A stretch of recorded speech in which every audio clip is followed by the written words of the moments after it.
Welcome to the Bowel Chronicles, where we dive deep into the world of bowel health. I'm your host, Nikki Kilpatrick, and on this podcast we have raw and candid conversations with individuals facing various bowel conditions and illnesses. Through personal stories and shared experiences, we illuminate resilience and courage in the face of adversity. Be reminded that each story is personal and unique. These conversations are not to be taken as medical advice or to replace guidance from a doctor or healthcare provider. Our aim is to inspire and empower through these amazing stories, amplifying voices often unheard. So join us as we embark on this journey together. Sit back, listen, and be inspired. Enjoy the episode. Hey guys, welcome back to another episode of the Bowel Chronicles. I'm your host, Nikki Kilpatrick, and today I am joined by Damian on the North Wales coast. Am I right, Damian? Yeah, that's it. Tell us, whereabouts are you? I'm in Conway, so right on the North Wales coast. The mountains behind me and the sea in front of me. It's gorgeous. Give us the Welsh termination or terminology for it. How do you say it? I'm braf iawn. Okay. I'm like, mate, you're talking a different language to me. Yeah. Damian, thank you for jumping on here and being willing to share your story with us. I know we've been chatting behind the scenes and I'm like, oh my goodness, I can't wait to hear all of the details. So you're your late 30s. I'm 43 now. Oh, okay, right. Yeah, I'll take late 30s then. Yeah, right, late 30s. Go on with it. And you were diagnosed with Crohn's disease, inflammatory bowel disease, back 2011. Yeah. Start us off. What was happening in your life that led to your diagnosis? Well, it was a bit strange, really, because we weren't sure whether I had the big C. I mean, you Google anything these days and it goes straight to cancer, doesn't it? But we were in a position where my second child had just been born, my son Thomas, and I'd lost an awful lot of weight. I'd lost about 2 stone in about 5 or 6 weeks, so it just fell off me. Um, and then I was experiencing some pain in the abdomen, sort of the lower abdomen, almost sort of pelvis pain, and went to the GP. And I was really fortunate because my GP went to university with one of the local gastro consultants.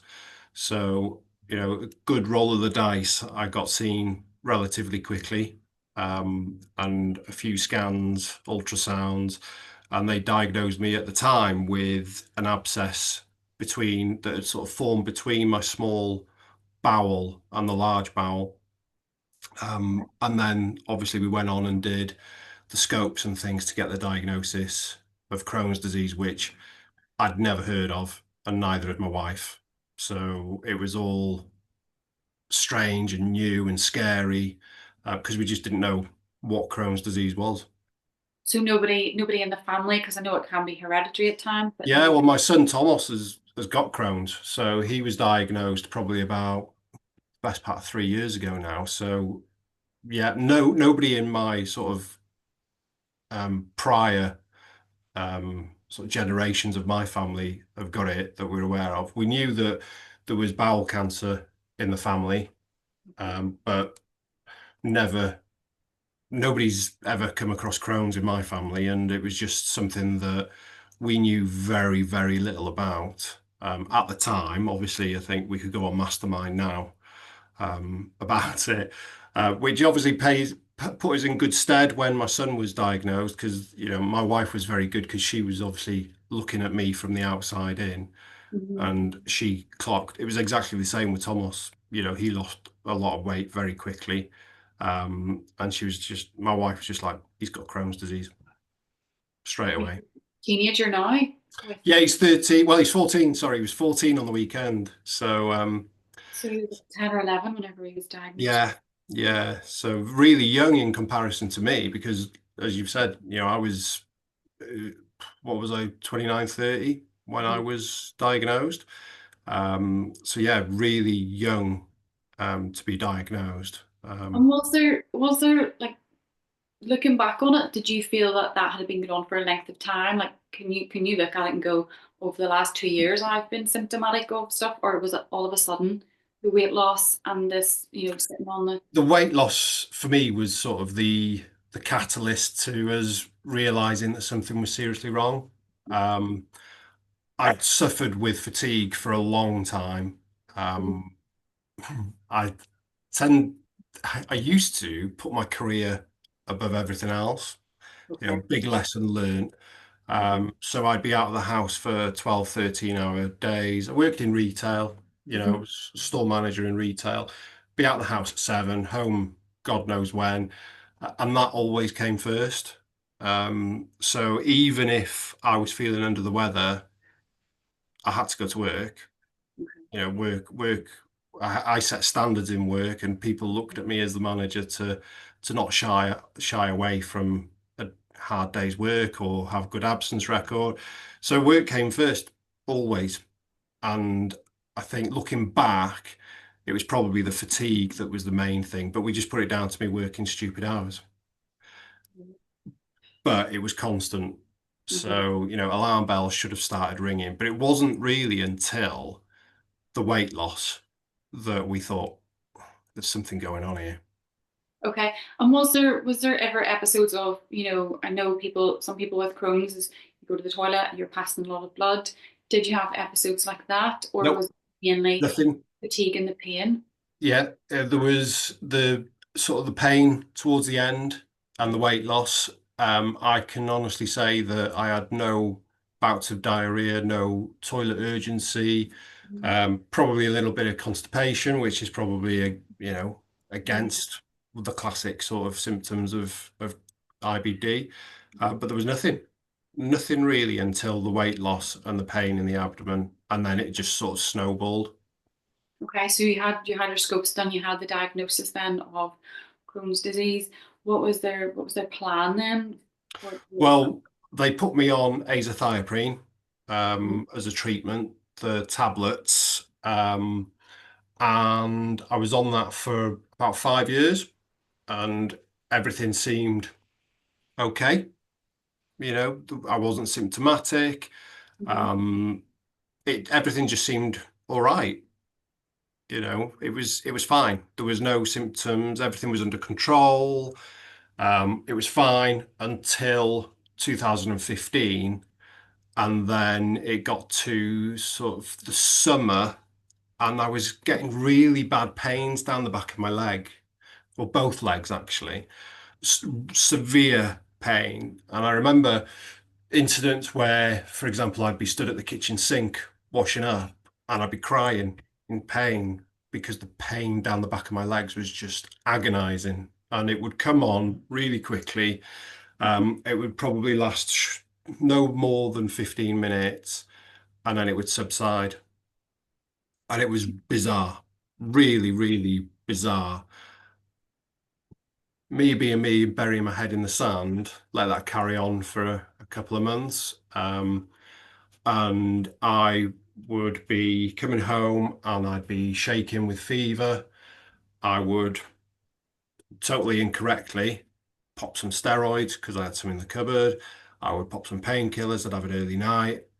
The next day I'd go again. Mhm. And this went on for 2 or 3 months probably before I went to see the GP. And the GP thought I had something wrong with my psoas muscle in the back. I'd never heard of it.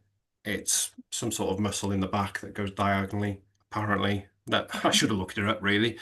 Um, and then it got to a point I went back to the GP and she was like, no, something's wrong here now. I'm going to send you in. So they admitted me into hospital in Bangor. Um, and after a couple of days, they did MRIs, they did ultrasounds, all those tests. They found an abscess on the psoas muscle, which was causing the pain.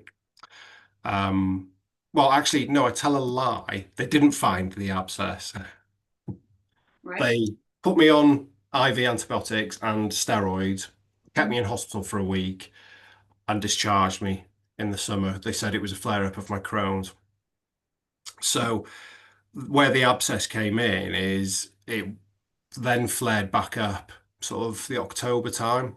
Really bad leg pain, knew something was wrong, went back to a different hospital because where I'm situated, I'm smack bang in the middle of two Mhm. of the hospitals on the North Wales coast.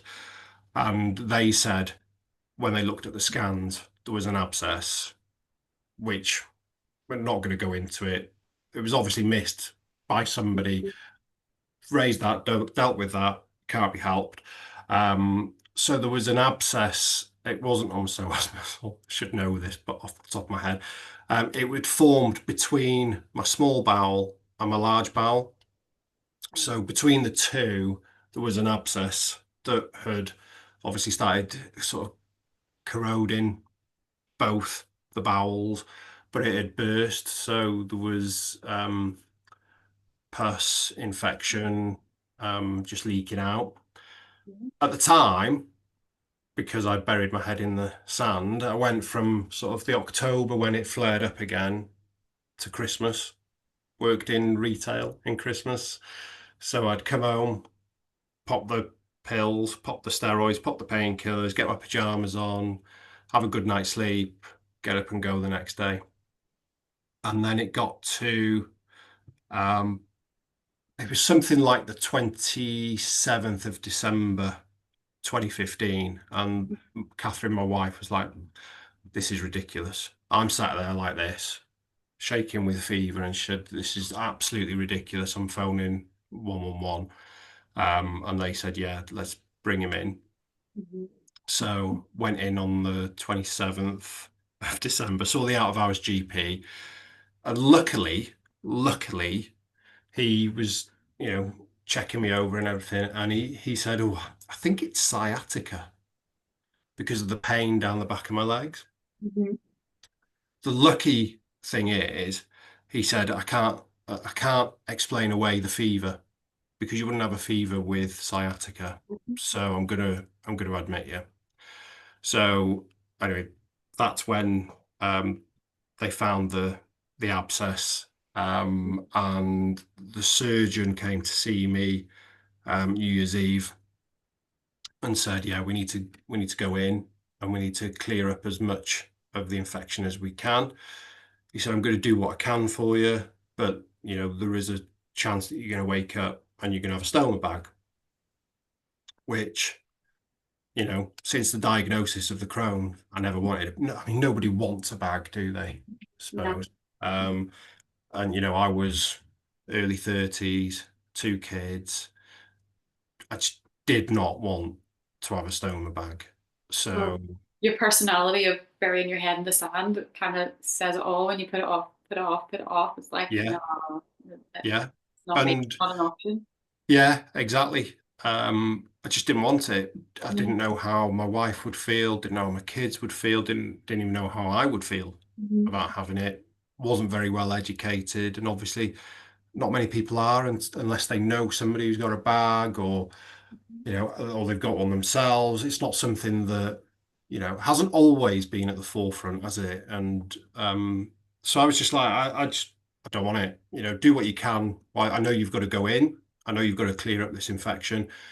Naively, just get rid of the infection for me, and I'll be fine. I'll be on my way.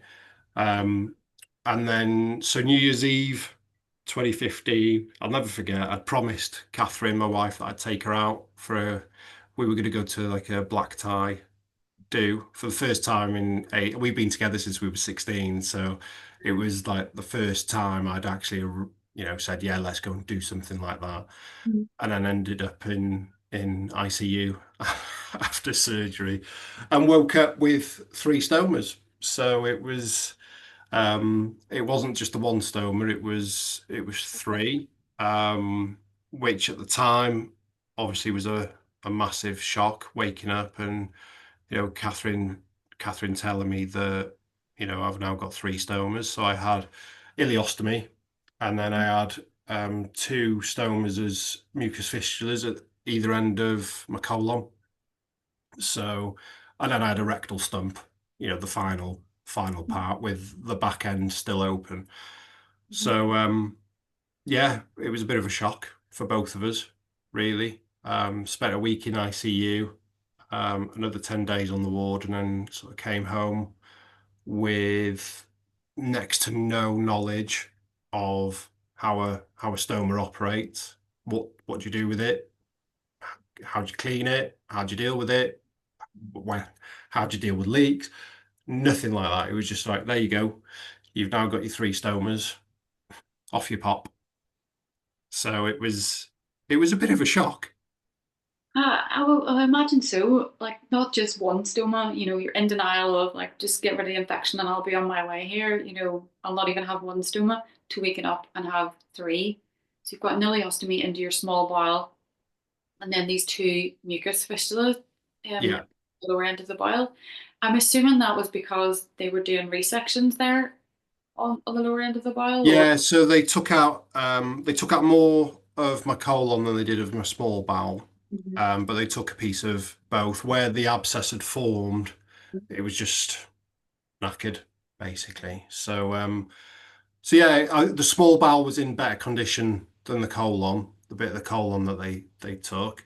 And I remember in my post-op check with the surgeon, and I'll always be grateful to him. Raja Gopal, Dr. Raja Gopal, his name was. Always be grateful to him for what he did. But I remember saying to him, because I had these, they're all loops rather than ends. Mhm. Um, one of the mucus fistulas on one end of the colon it was very close to the ileostomy. Mhm. So it was, when I had the three, which we'll come on to, I don't have them anymore, but they were very close together. So I had to cut the bags and manipulate them to fit. And, it all just added to that frustration of having them, I suppose, right at the beginning. It was right. So now I've got to do a jigsaw puzzle every day just to try and get them to fit.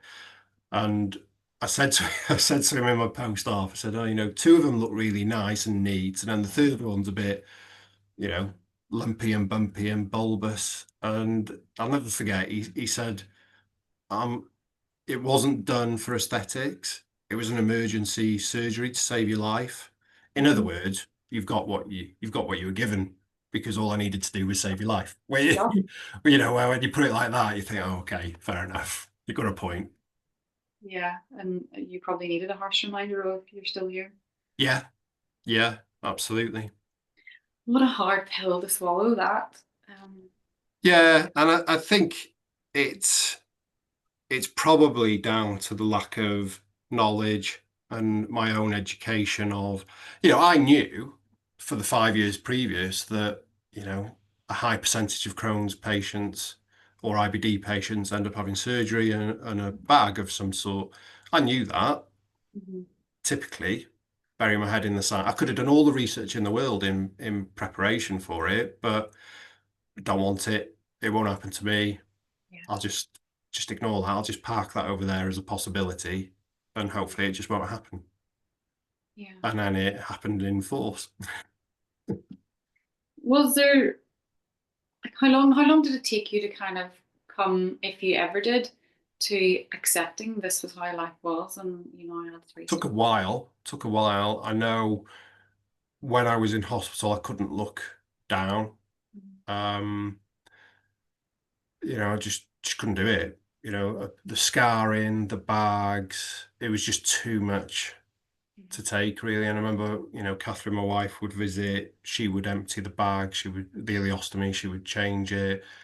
The nurses would do it. I just couldn't bring myself to do it. And I think it was only, I was in there for the best part of 2 or 3 weeks, and it was only right at the end where I kind of grabbed the bull by the horns, and it was still in the very early stages after surgery of, it wasn't really feces, it was bile and all sorts. And so I think it was probably the day before I left hospital, or even 2 days before, because I don't think they'd have let me out unless I was emptying my own bag and things.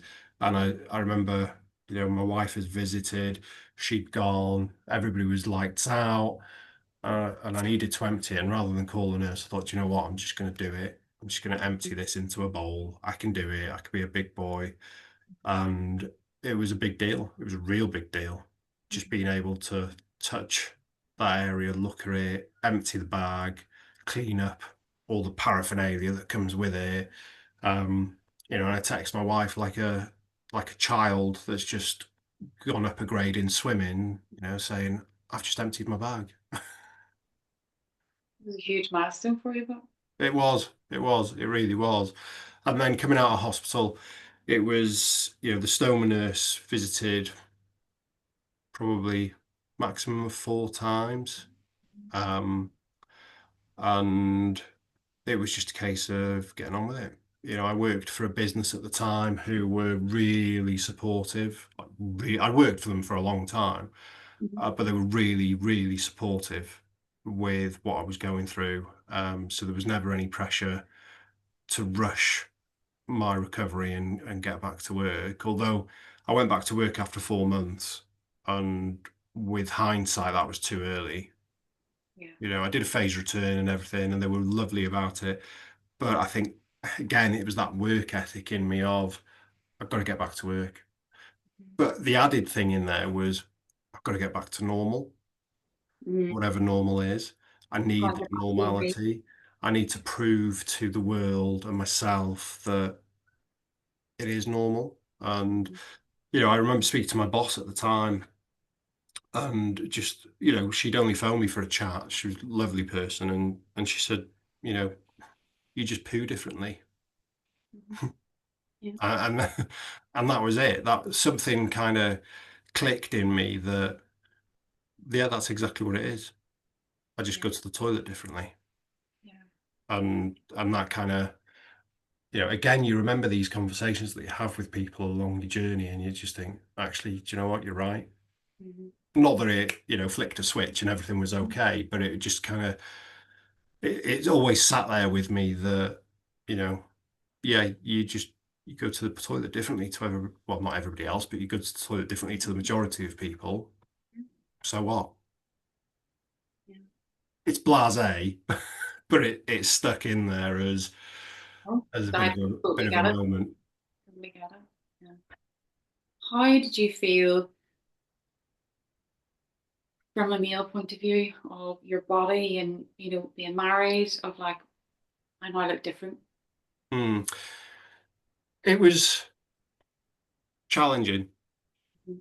challenging, because my wife and I had heard from, I can't remember whether it was my consultant or one of the stoma nurses, and there was a young couple, probably about the same age, and he was told that he'd need a bag, and she was just like, I can't deal with that.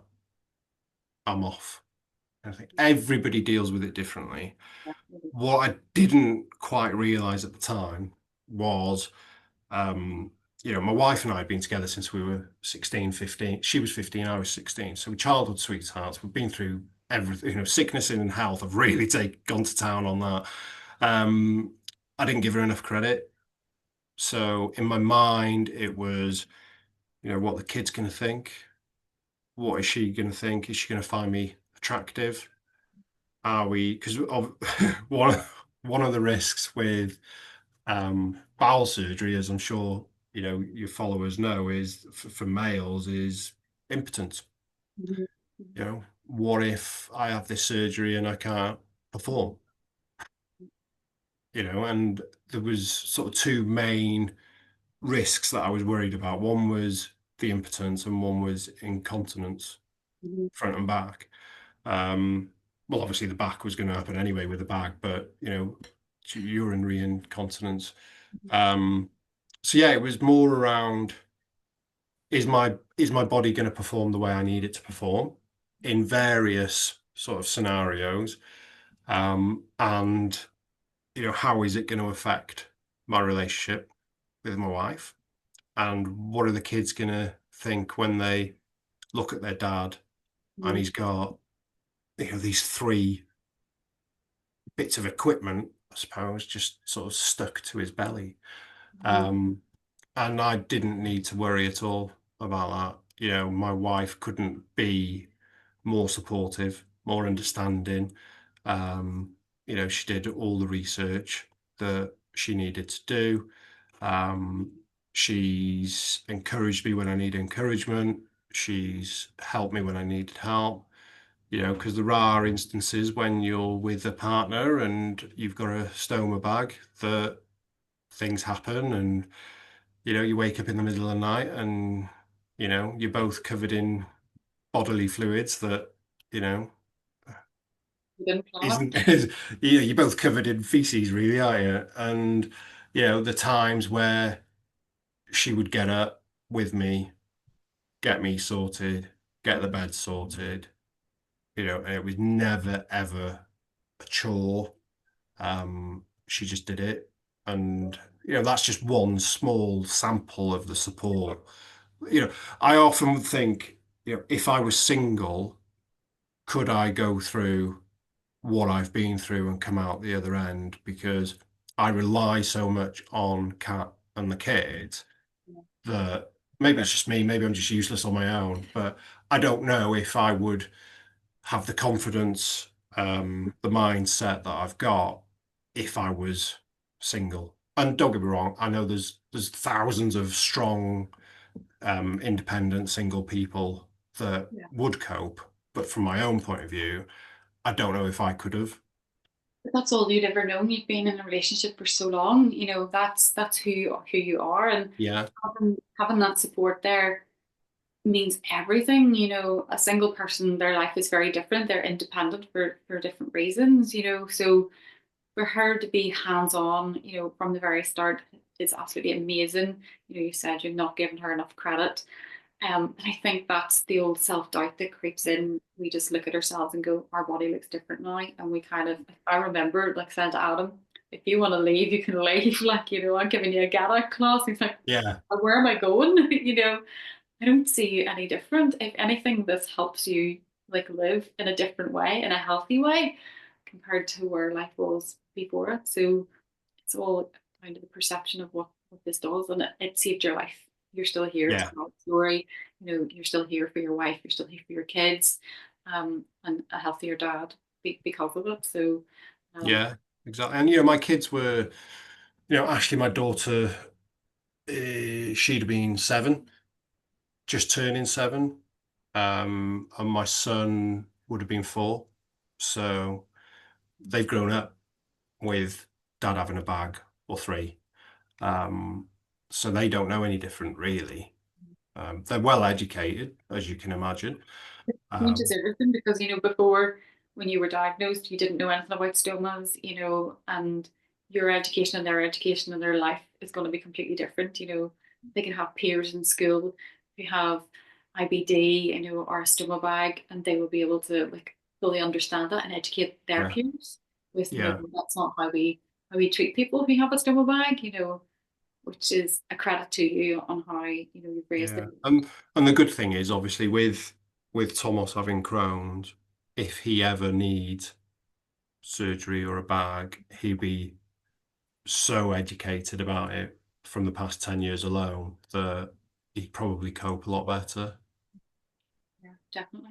But it was funny because when I was in hospital last year, um, Thomas was visiting, and on the notice board they had a stoma notice board, and on there was some of the salts, um, sort of leaflets and things, and there was a picture of Thomas and I at Old Trafford watching a Manchester United game, and the nurses thought it was amazing. Thought he was a proper little celebrity because he's been in these leaflets and things. But again, it's just that education piece for him that you know just puts him in good stead. Really, he knows that. I mean, the fact that I ended up with 3 bags is probably, or it's on the extreme end of the scale. But he knows what it entails and why. And if he ever gets to that point, I think he'll be stronger for it. Mhm. Absolutely. So let's talk then about last year. So you Yeah. had gone along as normal with your 3 bags. You then went through surgery last summer. Had that surgery been planned? Was it on the cards for a while? Talk us through that. Yeah. So for about 3 years, well, at least 3 years, I'd have been experiencing bleeding from the 2 mucus fistula stomas. So my redundant colon that was sat there, Mhm. they're there to collect mucus, but it was constantly bloody mucus. And that went on for a long time. Again, and my consultant says, I don't know whether it's a good thing that I don't hear from you because he never knows. Didn't hear from me for ages, and actually, oh yeah, I've got bleeding. So we tried putting scopes in a couple of years ago, and they put the scopes in through the stomas, which was not the most comfortable thing. Um, and they found active Crohn's disease in the small bowel, but in the large bowel, they couldn't quite get in properly to assess it or do biopsies. So they did some, and then they diagnosed me with diversion colitis in the redundant colon, which we tried treating with pumping a couple of things through it. But again, with hindsight, this should have been a bit of a trigger warning. They couldn't get the stuff in. It just stopped going in, this liquid. Didn't really think much of it, back to carrying on as usual. And then it sort of came to a head with the continuation of the bleeding. And my consultant was like, right, I think we need to really think about ripping that out now. And we talked since I had my first surgery, the best part of 10 years ago. We talked about reversals and next steps. I'm just like, leave me alone. I don't want a reversal. Um, didn't really want to end up with three bags, but once you've adapted and you get your life back on track a little bit, I was healthier than I'd ever been, or certainly for a long number of years. Just leave me alone. I'm quite happy. Just leave me alone. I don't want a reversal, but I don't want you messing with me either. Just back off. Quite happy. Just leave me alone. And then it got to a point with the bleeding where he was like, right, I really think we need to rescope. So I had scopes done November 2023. And he'd asked one of the surgeons to do it themselves because it was tricky. So he'd asked one of the gastro surgeons to do the scope himself. Um, when they were trying to get in there, the bowel was just tearing, the colon was just tearing with the cameras. So he was like, not going any further. Um, and then the decision or the advice from the surgeon was, why have you kept it? Why do you want to keep it? You don't want a reversal. It just needs to come out because the longer it's in there, if it's not got anything sinister in there now, the chances are it will. And he said, it's clearly really inflamed, showed us the pictures. You see all these classic pictures, don't you, online when they're talking about IBD, and it was bad. And he was like, regardless of whether there's anything sinister in there, that level of inflammation in your body is not doing you any favors. So my advice would be, let's get it out. So he kind of left us alone to think about it. We came home, thought about it for a few weeks, weighed up all the pros and cons, and then told him that, yeah, I think it's the right thing to do, that it comes out. And then it got to June last year, and I got a phone call saying, oh, by the way, we've got a slot for you. Okay. Again, that naive part of burying my head in the sand part of me was like, okay, got a couple of months now to get my head around it. It's like, no, we need you in 2 weeks. It's like, ah, damn. Luckily for me, and I don't work for the same company as I did when I had my first surgery, but again, I'm lucky enough to work for a really, really supportive business. Um, so they knew this was on the cards, really. So none of us expected 2 weeks' notice, but I suppose that's the name of the game, isn't it? The surgeon did say to us that he would fit me in around his confirmed cancer patients. So there was a risk there. There was no diagnosis. So I'll fit you in around my confirmed cancer patients. Couldn't ask for more, really. So yeah, went in on July the 30th last year, knowing that I was going to have the redundant piece of colon taken out, um, which would mean that I'd go from three stomas to one.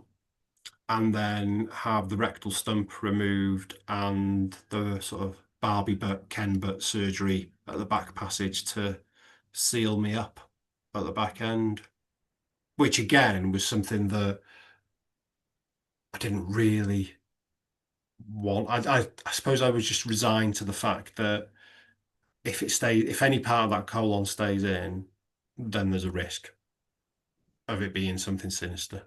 So I either go through with getting it out, mitigate that risk, a few months of pain, and move on, or I leave it in there, carrying on being as normal as I was, and then potentially further down the line, something sinister happens. So didn't really, the choice was mine, but I didn't really have a choice. It was, you could already have cancer in there, and we won't know because we can't get in to scope it. If it isn't already in there, the chances are it will be at some point, and we still can't scope it, so we wouldn't catch it early enough. Yeah. And so it was just a no-brainer, really. It just had to come out. So that surgery, do you think that it was more intense? I know it was major surgery the first time, waking up with your ileostomy and the two fistula stomas. That surgery in itself, having your rectum removed and being fully stitched up, was that? It's it's difficult to say which one was more, which one was the worst. So I think the first one was emergency surgery to Mm, save my life. I literally had zero choice, had to have it done. The second one was a little bit tougher because I had to make the decision mm, about whether to go through it. So mentally, it was draining. Physically, it was tough, and I think I had probably a over out of the two. I think the last surgery with the back end surgery was probably the worst, really, out of the two. The recovery, recovery wasn't actually that bad, and I was really lucky in the sense that my back end healed up quite nicely.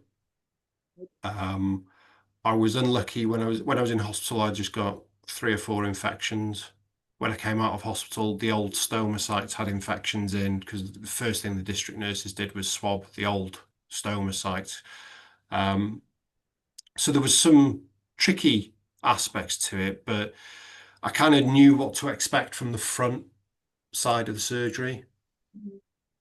It was probably that bit of the surgery was probably easier, going from 3 to 1, knowing that I am going to wake up with a big scar.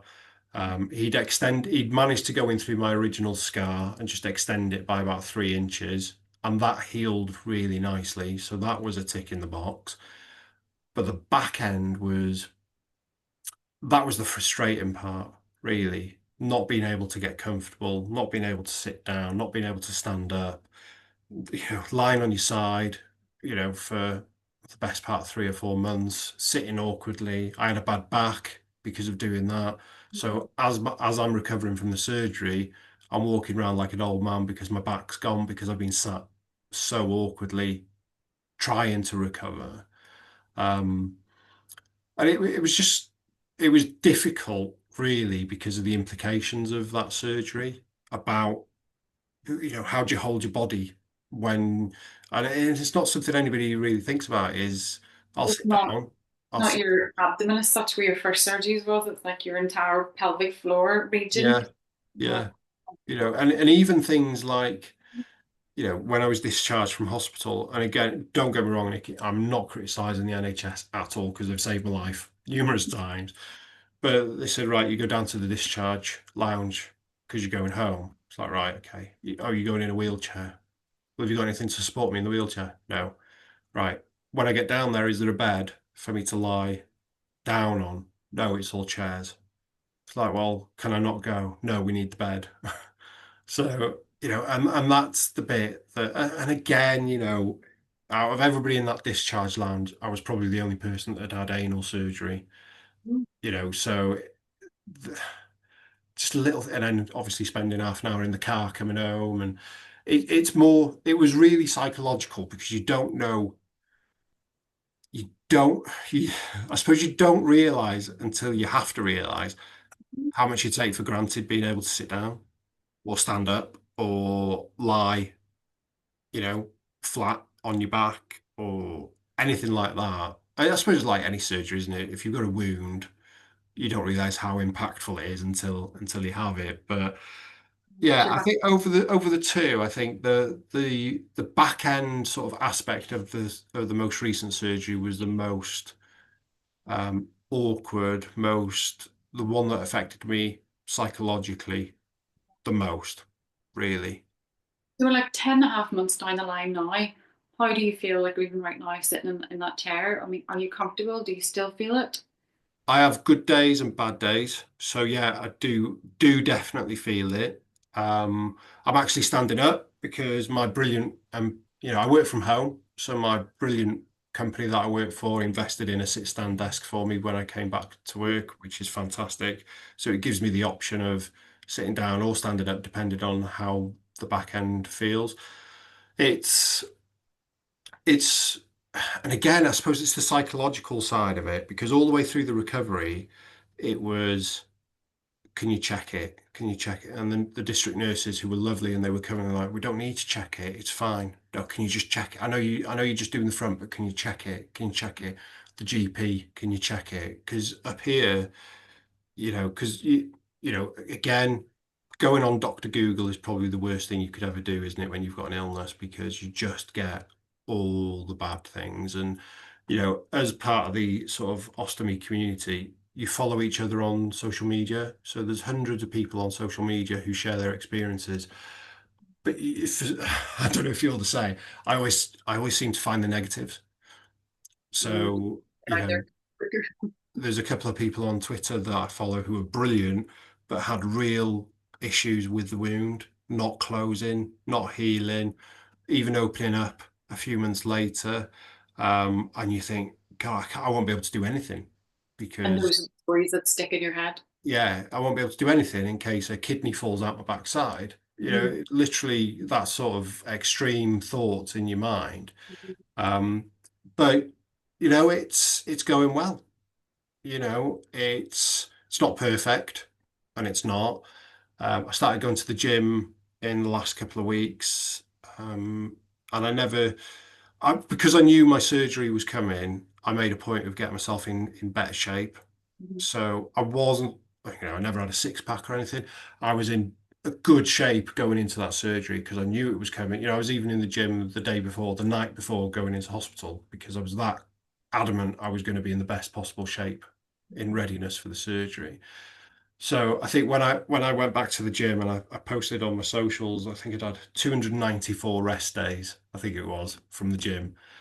And, it was an achievement going back, worried sick, absolutely worried sick. But again, encouragement from the kids, encouragement from Kat. When are you going back to the gym? I think it'd do your head good if you go back to the gym, not just your body.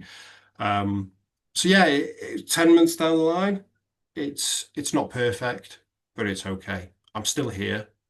Um, I get uncomfortable, I get frustrated, but I'm here. And ultimately that's all that matters really, isn't it? Do you miss your two stomas? No, I only have Yeah, one. I do. I You do? do. Yeah, Kat asks me that quite often. Yeah, I do. And it's so strange because in a way I owed my life to those three stomas. you know, Lying there in ICU, um, waking up with those three stomas, and you think, God, my life's just crap. My life's ended now. This is it. I'm gonna just be not gonna be able to do anything. And then as time goes on and you recover and you think, actually, these stomas have given me my life. Because then you start looking back, don't you? And you look back prior to your surgery and you think, well, actually, I was constantly tired. you know, constantly fed up, constantly, ducking out of going out to meals. My friends would invite me out for, lads' nights out and drinks, and I would back out. I'd say I'd go because the idea of going was really good, but when it came to it, I wouldn't go. And I was a bit like that before my first surgery, but with the stomas, it just sort of came on in leaps and bounds of, wow, I know you really want to go, but what if? What if you have a Mm. leak in the nightclub? What if you have a leak in the taxi? What if you have a leak in the bed when you're sharing a room with three other blokes? Mm. That kind of thing. And you just go, actually, do you know what? It's just easier if I don't go. And then you sort of lock yourself into that sort of safe space of I won't do anything just in case. Just in case. So is it easier now with one stoma? Um, Easier to handle? Yeah. I mean, it's more practical. I spend less time in the bathroom every morning because I've always changed my bags every day or tried to change them every day. I know perfectly well that I could leave them on for, 3 or 4 days or until they leak. But in my mind, I always feel have a shower, change your bags, you're fresh. You're done then. Nobody could ever smell them. That's one of the myths, isn't it, with having a stoma bag? Or, somebody can smell that I've got a stoma bag. Well, no, they can't. But again, it's amazing, isn't it, how psychologically Mm. these conditions affect people. Not just Yeah. having the stoma, but, having IBD, can drive you insane at times. Um, so yeah, it's just a case of dealing with. I mean, it's certainly a lot easier in the morning. I do look down and I can see the wounds from the old stomas. I do miss them. I do miss them, but I've moved on. It's like a breakup, isn't it? Yeah. Yeah. Did they refashion your ileostomy or did they just leave it in situ? Well, the surgeon wanted to, and he wanted to give me an end, and whether it was because I knew there was so much going on at once, so I just said, look, if you can leave my ileostomy alone, just leave it alone. And he said, well, it'll depend on what I find when I'm in there, because if there's active disease just inside, he said, well, I'll probably take that out and refashion it. Uh, so yeah, it was kind of my request that he just left it alone if he could. Um, and the surgeon was amazing, absolutely amazing, and he came to see me on the ward a few times, and he said, we were talking about going back to work, and he said, please don't rush back because you've had 3 or 4 operations in one here. You need to give your body time. So when he went in, he he didn't know what to expect. I had MRIs and ultrasounds and every scan under the sun, I think, before we went into surgery, just so that he had as much knowledge as to what was going on in there before he went in. um and he said when he went in there was just lesions everywhere, so it took him ages to deal with those. So the small bowel had fused to my abdomen wall. So yeah, there was a lot to do in there, I think. And I was in there for, I think I was in surgery for about 11 hours, 10 or 11 hours. So it was a long process. And I remember him saying to me in the pre-op, and he had one of his sort of junior doctors there, and he said, "This will be the only thing we do that day. Damien will be the only operation we do all day. That's it. Don't plan anybody else in." And then when I got there, we had to be there for 7:30 in the morning, and they called me through. And one of the things actually that sort of sent shockwaves through was we both got up to go through, and they're like, "Oh no, Catherine, your wife can't come through. You have to go on your own." God, I wasn't prepared for that. Um, but the guy who was first on the list, so he had put somebody else in for a quick op before me, and the guy he was having a hernia op, Mhm. and I saw the surgeon, and he came, it went next door, and it's only curtains, isn't it? So you can hear all the conversations. He was like, "Yeah, I'm not doing your op today." And the guy was like, "What do you mean?" He said, "Well, we agreed that you were going to lose so much weight for me to do it. You haven't, so therefore I'm not going to do the op. And then he just came to me. He said, "Right, you're first on the list now." He said, "Can you put your stockings on?" It's like, whoa, this is actually really happening. Leave the curtain around me, please, so I don't have to face that man. Yeah, yeah, exactly. So no, it was good, and I was so lucky that the surgeon I had was brilliant, and everybody I've spoken to who I've said, "Oh yeah, Mr. Moore did my surgery," they were like, "Yeah, he's brilliant. He is absolutely fantastic." And credit to him. Everything's neat and tidy, and everybody that's seen my wounds, says that he's done a good job. My scars healed wonderfully. The back passage has healed as much as as much as I try and get it drilled into my head. It's healed. It's healed. It's closed. It's done. But then, every 10 minutes or so, you think, oh, do I need to get it checked? Just in case. Well, no, you don't. It's just in your mind. Yeah, I have a female friend who recently, she went through it last July, goodness, the beginning of last July, and she's still the same. Can you just check it? Her cousin's a nurse, and she's like, "Can you just check it? Can you just check it? Yeah, and I don't know if that'll ever go away. Bring me the mirror, and I'll check it myself." Yeah, I don't know if that'll ever go away, but it's probably a small price to pay. One question I have is the phantom pain of sitting on the toilet. Does it get you much? No, in all honesty, when between my first and my second surgery, because I had the rectal stump and the bowel creates mucus, doesn't it? So I passed that, and then occasionally I'd need to sit on the toilet and things. I think since my surgery which was the end of July, I think twice I've had the phantom feeling. Um, and it is really bizarre, isn't it? And I know some people have it quite often, but no, I've been quite lucky in that yeah, it hasn't affected me much yet, Yeah. and I know that can change. Yeah, I know. Like I suffer quite a bit with the mucus and the bloody mucus. So I'm like, all of a sudden, I was like, oh God, I have to go poo, and like I haven't had that feeling for 5 years until I had Stomas surgery. Yeah, Like, this is all new to me. Like I've not had that urge. So when people say the phantom pain, I'm like, I do admit that's one of the things having a stoma is you become more efficient, don't you? So, you can't disappear for 20 minutes and play on your phone. And everybody in this house knows that now, so I can't even disappear. I'm in and out in 30 seconds. I'm so funny because when my husband goes into the bathroom, he's that person. He goes in there and he does this Duolingo, and it's like 25 minutes later. So of course I can go in and do a bag empty within 2 minutes, and have it washed out and come out and be like, I'm good. So I'm like, if you're still in that bathroom, I'm ringing the GP. There's something wrong with you. And then you hear the flusher go on. I'm like, seriously, if you've got a problem, then you have to sit in the bathroom for 25 or 30 minutes. We need to have a conversation here because it's not good. Oh, we'd do it if we could. Oh, I stop it in miss the it. bathroom, Just please. disappear, closing that door and disappearing for 20 minutes.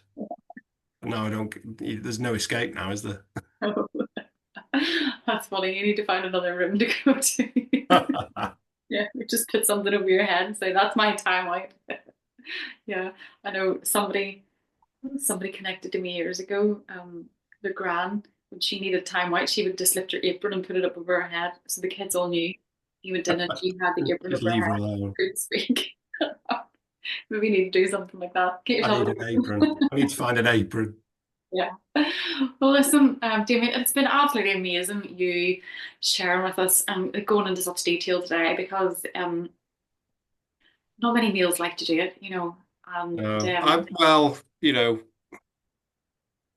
I think there's a lot of value in being able to talk about it. I mean, I haven't even been that active on socials really since my surgery. I need to get back into it, but even when people, and you must get it all the time, when people reach out to you and say, how did you deal with that? Or thanks for posting that because I'm not alone. And, it's great. It's fantastic. And, it's my favorite subject, really. Not me. I don't like talking about myself, But talking about IBD, bags, the practicalities of it, all sorts, anything like that, I just love talking about because I wish somebody was talking about that when I went through what I've been through. And, I'm really fortunate that, I'm surrounded by really good people. I've met some great friends through the Crohn's and colitis local group. My wife's just an absolute rock. Not everybody has that. So if they can find some level of support, whether it's on social media or not, then I'm all for it. Totally. I think there's a lot to be said about the bowel community, especially people just don't get it unless you're in it. It's a community like nothing else I've ever experienced where we all have each other's backs and everybody wants you to thrive and Yeah. succeed and be healthy. And although everybody's journey is completely different, I mean, your diagnosis of Crohn's to everyone else's diagnosis of Crohn's, although you're all diagnosed with the same thing, your journeys are all unique. They're all completely different, how it's impacted you. And being able to kind of share that with other people who can relate is just next level. Yeah. I don't have the words to explain it. It is so beneficial and definitely of value. I'm just going to share your show. No, your Instagram handle will be tagged below in the show notes. So it's Life Takes Guts. Yeah, isn't it? Yeah. Yeah, Life Takes Guts on Instagram and TikTok. So again, we'll tag it below in the show notes so anyone that's listening or watching can go over and give you a Brilliant. follow. And if there's anything that hasn't been covered today, folks, drop Damian a message or drop myself a message and we'll try and get you an answer, get you some feedback for that. But again, what we're sharing here today is our own personal experiences. We're not professionals. So if you are on a journey of IBD or you've got some symptoms and you know it should be followed up, always advocate for yourself. Go and seek professional help from those who are professionals and know what you're talking about. And advocate for yourself because you deserve the answers. Yeah. And don't bury your head in the sand like I did. Well, I was just going to ask you if there was a golden nugget you could give to your younger self, what would it be? 100% it would be that. Don't don't ignore things. Don't bury your head in the sand. Don't have your priorities wrong. There's nothing more important than your own health. Nothing, because without it, you're not there for anybody else. But it's probably my biggest regret, Nikki, is putting things ahead of my own health. Mhm. And my journey could be completely different if I hadn't have done that. I mean, we are where we are. We can't change anything, but my personal journey could have taken a different path if I'd have just listened to my body, listened to my wife. Probably it would have been different. I told you so.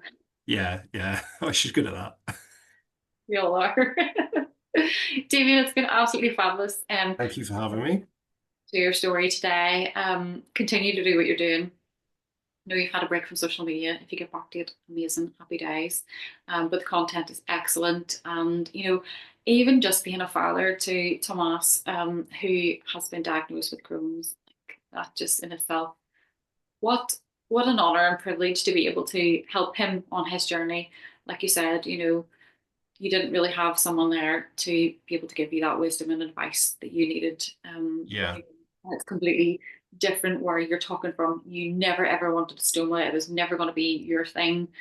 And here today, you're sitting going, if down the line my son needed to have a stoma, his view on it and educational is completely different to what you have. So that is a privilege as a dad that you get to walk that so closely with him. So yeah, yeah, absolutely. keep shining and being the legend that you are. Yeah, amazing. David, thank Thank you you. so much. Guys, that's it for us today. Do come back to join us next week for another episode. But from Damien and myself, it is over and out.